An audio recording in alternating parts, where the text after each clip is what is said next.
What's up, nerds? Spyder here from Overwatch League Network, and today we'll be taking a look at the Overwatch 2 Phase 1 PvP Beta. It's been 1 week since Beta Session 1 has come and gone for Overwatch 2, and to say many were left whelmed is an understatement. I, however, have a hot take that may surprise you. Overwatch 2 was so good that it was hard to go back to Overwatch 1. Almost impossible. Was the beta perfect? Hell no. Team 4 has a lot of work to do to sway the hardcores and the casuals alike. But it was a big step in the right direction. So let's break it down and talk about Beta Session 1. While there's a lot to talk about, let's get the big one out of the way early. The move to 5 versus 5 has opened up the game in a lot of directions. But overall, I feel like this was a change for the positive.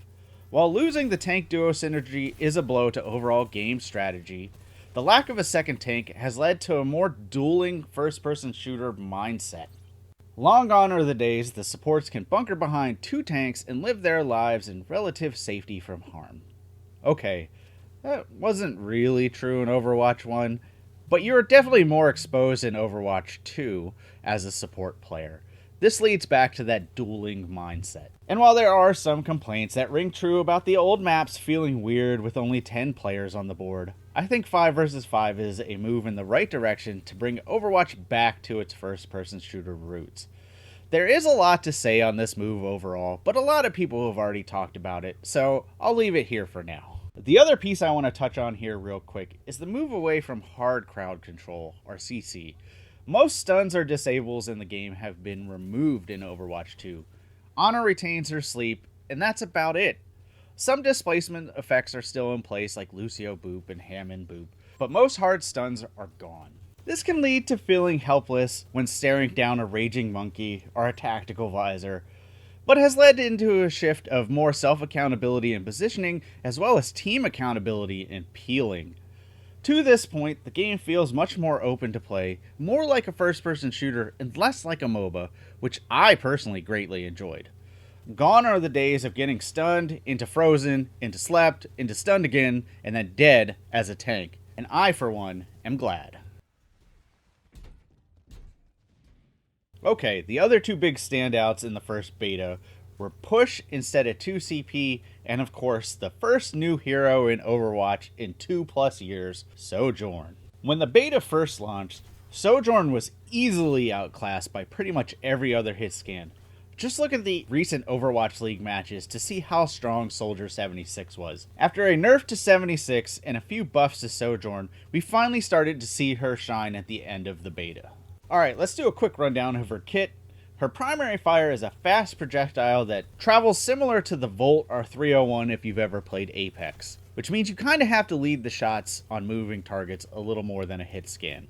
Hitting things, all things, that are player made, including shields, bubbles, and Maywall, charges up her alternate fire, a devastating railgun shot. Her shift ability is a fast slide that if you cancel with jump will propel you upwards about half to 3/4 the height of a full Baptiste jump. Her other ability is an AoE disruption zone that damages and slows anybody inside of it. Finally, her ultimate just auto-charges her railgun up to 100 energy for a short period of time. Alright, with that out of the way, how did I find to play her? And boy, I played her a lot. She accounted for almost 60% of my DPS playtime. Since they buffed her near the end, I'll kind of speak to that version of her because the earlier versions were very lacking. Overall, her kit feels really good to use, outclassing Cassidy in the long to mid range and going toe-to-toe with 76 for the most part. At long range, she has to rely a lot more on her alternate fire to stand a chance, but she will still lose to a good Widowmaker every time. There were, however, many matches where I could charge up the railgun off of a shield or a Maywall and pick off an unsuspecting Widow or Ashe. This is where I found she really shined.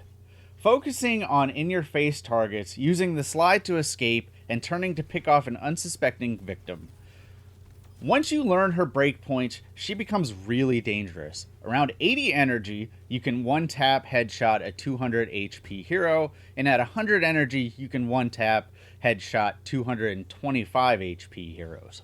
While there's a lot more to talk about Sojourn and the strategy used in playing her, We can save that for a full character review video. As the first new character in Overwatch in a long time, she does feel a little on the safe side.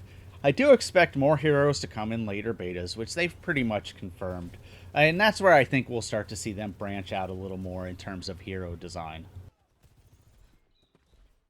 Alright, the other new big addition to the game. Adding push as a game mode and replacing 2CP. To say this has been decisive, that might be an understatement. As we get more exposure to push, I'll more likely do a full video on it. But for now, let's just touch on my thoughts on the game mode as a whole and save the deep dive for later. Overall, I actually really enjoyed push, a lot more than I have 2CP in a long time. That could be recency bias, but I think push has a lot more depth and strategy than 2CP ever had, which kind of ended in a snowball or a stall. I think therefore the community is so torn on it right now because of this. No one quite knows how to play it. It's the first game mode where not always playing the objective is the right call. Choosing when and where to fight is almost as important as how you fight. There are times when as 5 versus 5, it is the right call to back off and let Timmy kind of back up a little bit to a more advantageous fighting ground. Map design leads a lot to this, and there are many back alleys, overhangs, and chokes that wrap around and overlap parts of both maps that we've played so far. This leads to pub games feeling unfair at times, which they can be, and pro games oddly paced. I think as time goes on and people realize what the strategies are, people will enjoy the game mode more. It's not perfect though. The map design needs some work.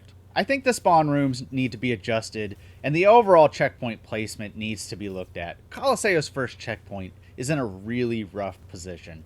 Forcing a team to stop on the hardest part of the map and wait 15 to 20 seconds just doesn't feel well when you're actually winning a match. Also, I think the overall increase in map time is needed to 10 minutes instead of 8, as some of the games feel a little fast. Well, I think I rambled enough for now. I hope you enjoyed the peek inside the mind of one middle-aged crazy person and his thoughts on a video game. I said it at the start of the video, but I'll say it here as a wrap-up. Team 4 is moving in the right direction with Overwatch 2 PvP, and it shows the most when you try to go back and play Overwatch 1. I, for one, can't wait for Beta 2, which hopefully this time will be permanent. I have a wish list for the next beta, as I'm sure we all do, but I'll save that for another video. This is Spyder for Overwatch League Network, signing off. Be sure to like and subscribe to help us out, and leave a comment below on your favorite or least favorite parts of the Overwatch 2 PvP Beta 1.